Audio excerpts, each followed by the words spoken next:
y'all? I'm Kennedy Scales, and this is Everything Kenn, the show.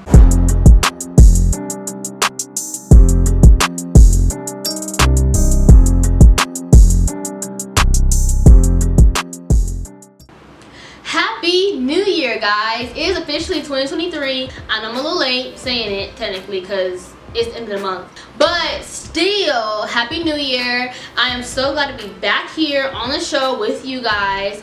Yes, I was gone for break. Yes, I was gone for New Year's because I tell y'all I needed some rest. But Kennedy is back. Everything in the show is back. Okay, of course, hopping and running right now here on Hampton University's campus. Okay, and not only that, but I have a very special guest for you guys, Jo'Zanique Humphrey. She came in today to talk about her hair business that she is absolutely so proud of and her journey to make it bigger and better. But not only that, we also got to get into a little bit of how she started to grow her business, and she even sells products. What? Let me tell y'all one thing. I get my hair done a lot. I don't know a lot of hairstylists that also sell products. Okay, so this girl right here is legit. Please go check her out after this video, okay? But before we get into it, I know y'all want to go see her. She's a beautiful young lady, of course. I mean, she's a Hamptonian. What do you like think? Of course, like, she's a Hamptonian woman. All Hamptonian women are gorgeous, so you know she's gorgeous. I know y'all want to see her. But I have to get into our weekly recap, of course, as usual. So let's go ahead and hop right into it.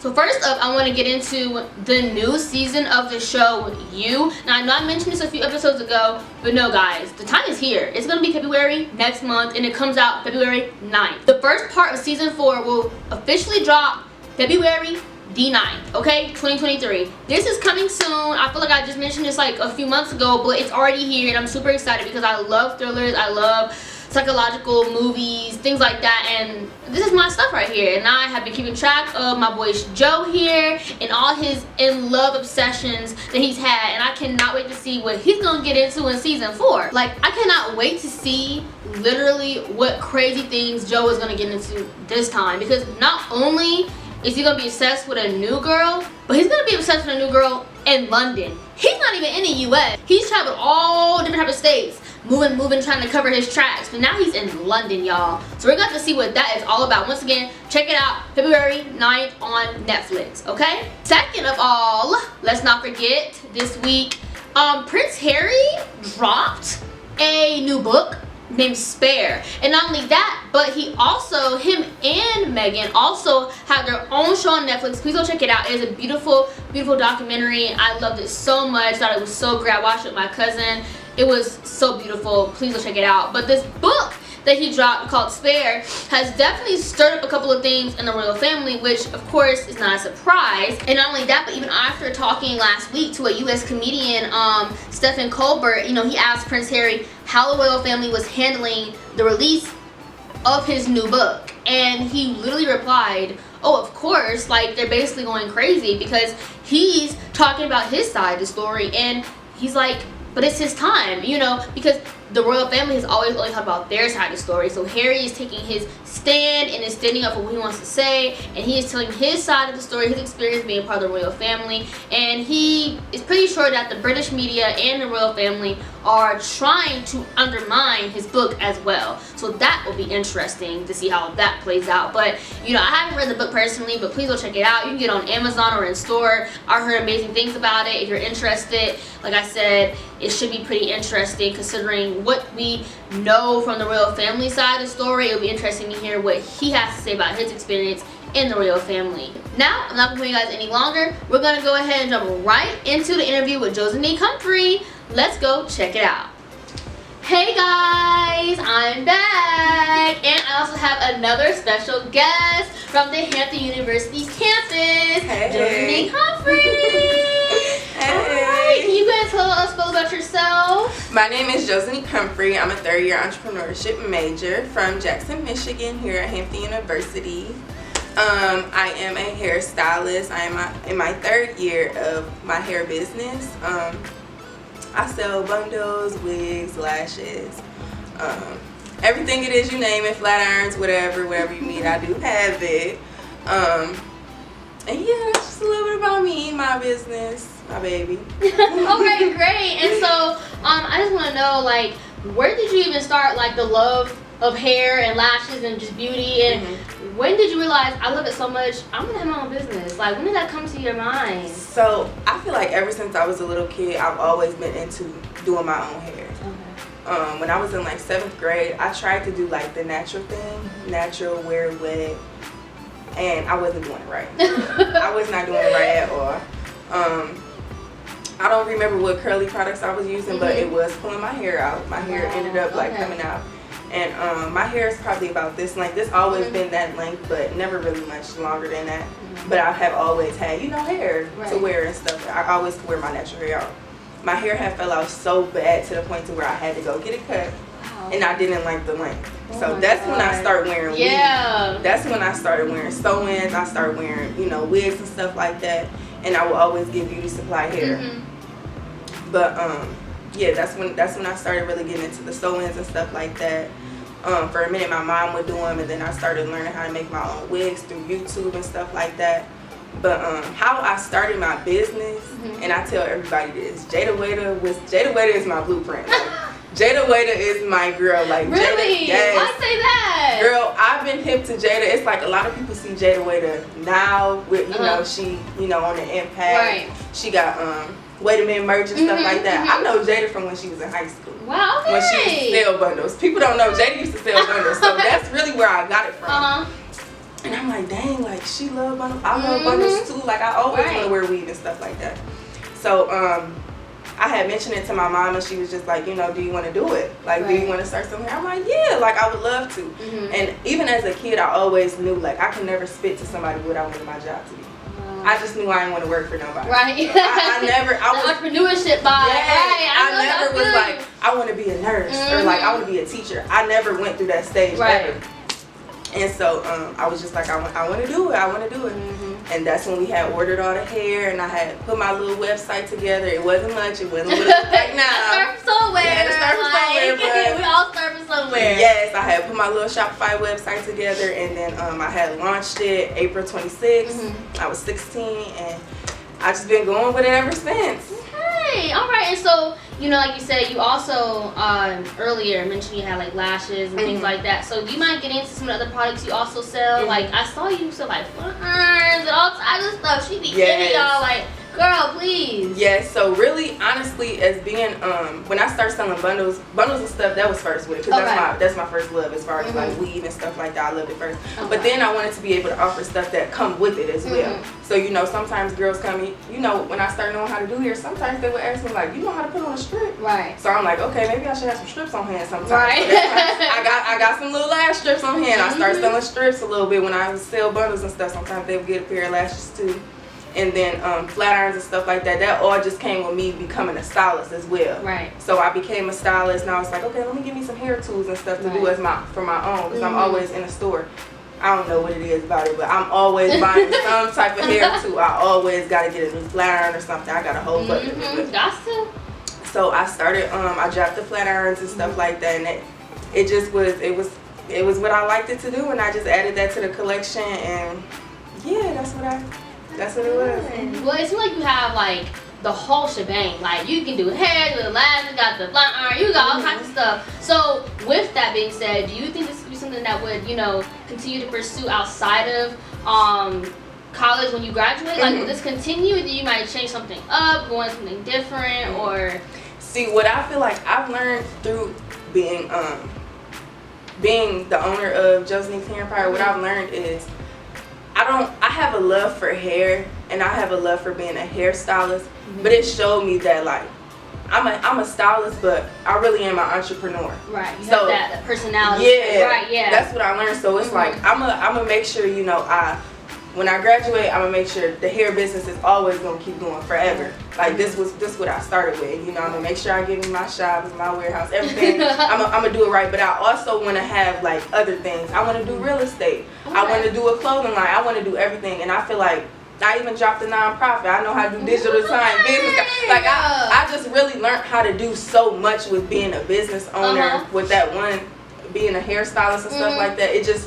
It showed me my love for not being a stylist, but being an entrepreneur, a businesswoman. That's what I learned that I love. So when I graduate college, of course, the hair, I'ma always do hair. The hair part will live on forever, but I definitely do, like, I just love being a business owner. Okay. So I'm gonna continue that, but I do want to get into a lot of other things as well. But this is for a long time.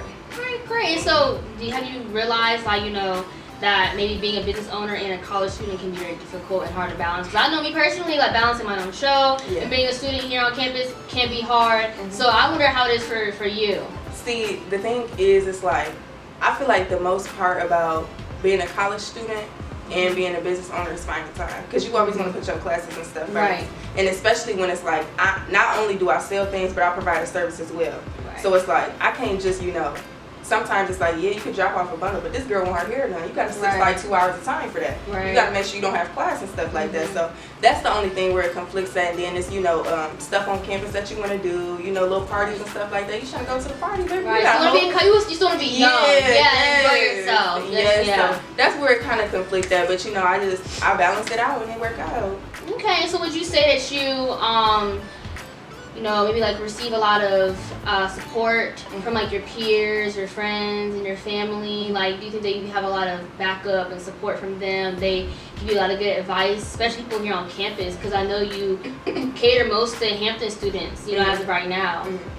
I definitely get a lot of support. My mom started everything for me. She started all this up for me. I was only 16, so I really couldn't like do a lot of things. And you know, I had no money. Right. I had no money. Girl, I had no money, girl. I don't got no money right now. I ain't had no money. My mama had to, you know, make sure I had that money. And like I said, it's a legal business stuff. So my mom took care of all that. I was only 16. I didn't really know much about that. My mom made sure everything was straight and in order. So she definitely supports me with everything. Even when I had dropped it on, you know, on Facebook, because I'm from Michigan, so they still do Facebook down there. And I got like a lot of support from like the girls in my city. I was only 16, so it was like a big thing. I was the youngest one really dropping the business. You're only 16. A lot of girls weren't really doing that at that time. So when I had did it, it was like it just wasn't really like, it wasn't normal to do. So when I did that, I definitely got a lot of support from my family and my peers. They definitely like, they supported me. That's good. That's great. It's always good to have support, especially when you're in college and you're young and you're still trying to grow and mature and you're going through things. Trust me, I believe like support is a big thing. So I'm really glad you're getting that. And so my last question for you tonight, honestly, is like, what do you hope to get out of this experience? I mean, just like going through it all, like just growing as an entrepreneurship, you know, being a black woman in entrepreneurship, you know, industry. Like, how does that experience make you feel? It honestly, what I could say is, I would like to be an inspiration to other people. Like, that's really one of the things that I want to be able to do, because I know it was, like I said, Jada Weddle was that for me. Jada was that girl for me. Like, I just want to be able to be somewhere, because where I'm from is a real small town, very small. I just want to show people, like, you can do it. Like, you don't have to be from Atlanta. You don't have to be from Houston. You can go anywhere as long as you just stick with it. And I feel like that's my thing as far as my business. I just stick with it, and I always be consistent. I'm always looking for a way to make this look better. I'm take the whole website now, redo everything. I don't like, you know, I'm just that's like okay that. to adjust sometimes. Yeah, and grow. Yeah. Just make stuff look better and always find little things to look at and just try to be better. And I just want to, you know, let people know that it can be done from wherever you're from. Right, that's great. Thank you so much for that. Thank you so much again for coming out tonight. You're welcome. Like I said, taking time out of your day to come do this. We're all still college students, so yeah. I always try and, you know, help people here on campus get their businesses out there, because it's so inspiring to me as well. So thank you again for coming out. Thank you for having me. Yes, no, of course. And once again, guys, you gotta go follow her Instagram and her hair page. Go ahead and tell them what it is real quick. I'll put it down below. Jo'Zanique's Hair Empire is my Instagram. You can find me on Facebook at Jo'Zanique's Hair Empire as well. And on both of those social media accounts, you will find a website link, clicking link, whatever. All right, thank you so much. Thank you. Bye. I hope you guys loved it. I love Jo'Zanique. She was absolutely so sweet, such an amazing young lady here on Hampton's campus. But like, once again, like I said, of course she's a Hamptonian, right? No biggie, no big surprise. But yeah, I'm so glad she was able to come on my show today. I'm so glad that she was able to be the first person on my show of 2023. I am so glad that she was able to sit here and give you guys some inspirational talk and conversation and advice about how she grew her business, and let you guys, you know, She started from the bottom and now she's here. And not only that, but she has more to grow, and I cannot wait to see where she goes from here. And I can't wait to get my hair done either, because I've been needing my hair done, y'all. You know what I'm saying? I can't be on camera looking crazy. But yeah, I absolutely love her. So amazing. Love the interview. So glad that everything went well. And yeah, once again, don't forget to go follow her on Instagram, follow her page. Okay, go check out her stuff. Please go support this, you know, especially with her being a young African-American entrepreneurship female. Please go check it out and go support her. All right, thank you. All right, before we end out, we're gonna go ahead and do our happy ending. We gotta put some good news out here, you know. Let's go ahead and hop into our good story for this week. First off, you're in the Hampton Roads area, go ahead and head on down to the Peninsula Town Center here in Hampton, Virginia. Forever 21 is now having a 80% off sale. What? Yes, 80% off. If you are here in the Hampton Roads area or you're a Hampton University student, go. Even if you live in Norfolk, go. Okay? If you go to ODU, go. Go to Forever 21 at 8% off sale. They're trying to get rid of everything. The store will be shutting down. So please, if you have time in your day, go get you a cute top, cute bottoms, cute something. They have it on sale, alright? Secondly, I also wanted to mention for another good story for this week. So a young boy named Josiah Vargas went to McDonald's and returned stolen $5,000. Okay? He returned a stolen amount of $5K, y'all, back to McDonald's, right? And recorded this on his TikTok, okay? And not only that, but he even received something in return, which is the craziest thing. So he went back to the line one morning, got some breakfast, and he literally received more than a breakfast. He received $1,000. If I was a college student and I received $1K in my McDonald's bag, I'd be going to McDonald's every day just to try my best, okay? But once again, it was amazing. I thought it was so great because he literally did a great thing and was blessed with money back in return.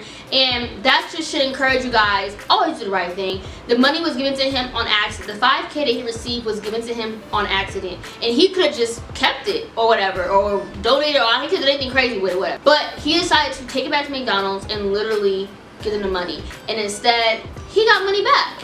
And that's amazing, and that's something that's so good going on in today's society. And always do the right thing. All I can stress to you is do the right thing, because you never know what you get in return. You never know who's watching. You never know what can come out of it. So that's amazing. That's amazing that he did. I'm so glad he did the right thing, because whoop, some people would not have. But hey, good job, Josiah. Alright guys, all I have for you today. Thank you so much for tuning in. Once again, my name is Kennedy Scale. Don't forget to follow my Instagram. And I changed my Instagram name. It's now at Kenn on TV. I put it down here below. And follow my YouTube show's Instagram as well. And if you're new to the channel, what's up? Don't forget to subscribe before you leave, babes, okay? And secondly, don't forget to, of course, follow Jo'Zanique and her hair page. I'll put it down below here as well, because that girl got some talent. Go check her out, please, all right? I will see you guys next week. Thank you so much for watching. I love y'all. Be safe. God bless. And have a great night. Bye.